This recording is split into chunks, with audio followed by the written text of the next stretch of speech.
Hello all you vault dwellers and to the peoples of Nindalore, and welcome back to the channel. Oh shit, I'm doing it again. Dropping these settlement mods like bombs. But before we get into this video, let's get this YouTube stuff out of the way because you know, I got to pay the bills. If you enjoy the following content, smash that like button, then share the video on social media. Don't forget to subscribe and click that bell for all notifications. And leave comments on the video because just doing those 4 things are free for you to do and take no time at all. Plus, the YouTube algorithm likes that sort of thing and won't engage the Zuckerbucks effect on my video. If you want to support the channel, look down in the description and use the tip the channel link or the Ko-Fi link. Or you can click the join button to become a channel member or that thanks button to leave a super thanks. Okay, that's all taken care of, so let's get into this video so we can let the triggering begin. Roll that intro. Bark the car in the yard? How about I hammer you in the heart with a haymaker?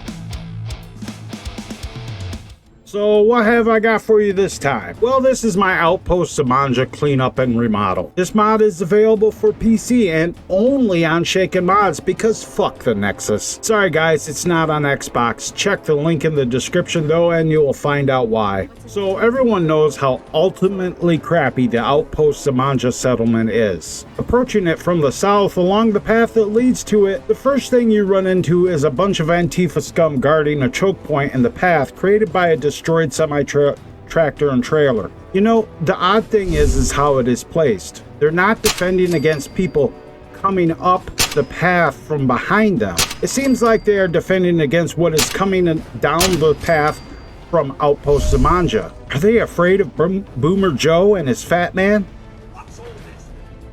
Oh god, that sounds like a prison gay porn movie. No wonder Preston Garvey wants to send you there. He's mad because we told him to keep it professional. The worst part is that Boomer Joe is in power armor, so he is a lot harder to kill. And usually when you try to take the settlement head on, the result is usually the same. Boomer Joe rapes you in the shower like your name is Ashley.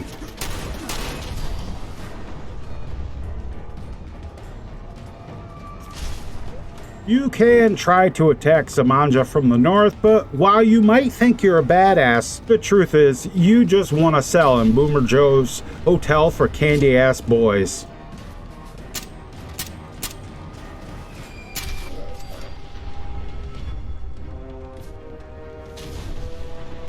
Thanks for watching! Oh wait, I didn't show the mod for the settlement. I definitely had a Joe Biden moment there for a second. If you manage to not get killed, then you are confronted with the horrors of building in Zimonja. Not only is there almost no halfway decent ground to build on, there's just the problems with the settlement. Take this guard post setup as an example. For one, you can't scrap the stairs leading up to the shack bridge, and when you do scrap the shack bridge, it leaves those fucking stairs. It's because the stairs weren't linked to the bridge like everything else that was there. I mean, it's a simple fix, just ref link the stairs to the shack bridge with the keyword workshop stacked item parent keyword. It's not hard at all, but the Bethesda devs either didn't realize they didn't make the stairs the scrappable workshop version, or they were so rushed by Todd Howard, they just straight up forgot. Either way, their only answer will be, well, you know what it is. The build area isn't very large at all and not even really that high. It goes up to about the top of the tower and that's it. Well, that's just shitty, man. Has this settlement pissed you off that you almost never want to build it out as something solid for your playthrough? Did you ever notice that when you put up a recruitment beacon here, the settlement always fills up so quickly? Then you have to go there and start sending settlers to your other larger settlements. Leave some comments below the video and let me know, dude. So I changed all that stupid shit because I felt it had to be done. I approached Zimonja a little differently though. I approach from the north, but I try to take out Boomer Joe before he has a chance to pull out his fat man. And when that's all done, you can stomp the Antifa scum like the fucking cockroaches they are. You can find all the things you expect to find after you get to looking around. Stuff like the mini nuke is placed someplace more sensible, and it isn't going to move, and like the magazine is right on the workbench where you would expect it. There's still a couple of beds and the water pump, but I removed the generator, the power pylons, and that annoying ass shop light. I suggest using my MCS Workshop mod to replace these things, so I'll go ahead and add a link in the description for that. You can see I replaced the tower with a custom model that I opened up, but obviously you can't scrap the tower. You also can't scrap a lot of the other building pieces either because I figured it would just ruin the feel of the place.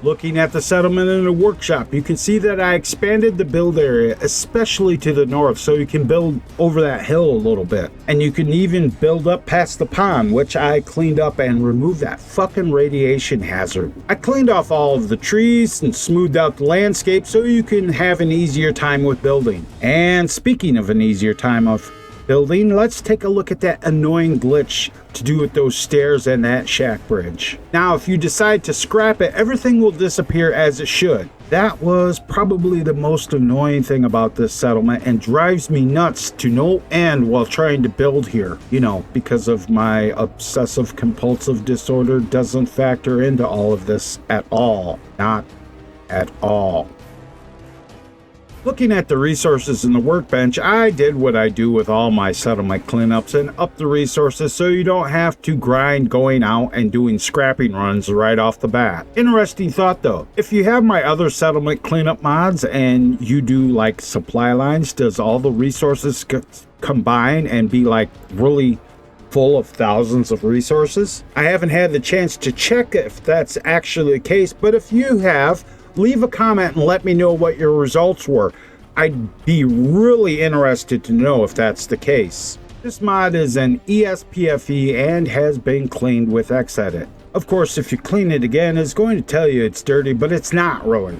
It's because of the changes to the nav mesh I made. It doesn't have any effect that I am aware of in the game, however. Like all my other settlement mods, this requires the unofficial Fallout 4 patch. Now, as for load order, I highly suggest you put it at the bottom of your load order or very close to it. I've found that you don't want anything that changes the game world placed after it. Things like weapons and armor mods, workshop mods, and something like my MCS Workshop can come after it, however. Although with MCS Workshop, I have found that that absolutely needs to come last and to be left there. If you're using Mod Organizer 2, it's fairly easy because you can lock the plugin to its place in the load order.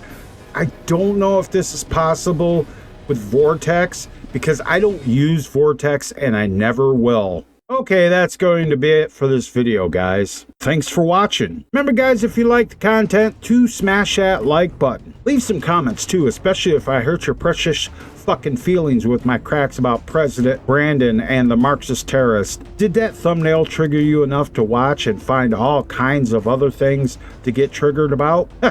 Just wait until the Donald Trump companion mod is going to be making an appearance, and there's really not a damn thing you can do about it. So until next time, guys, keep your powder dry, shoot straight, rookie, and remember that war never changes.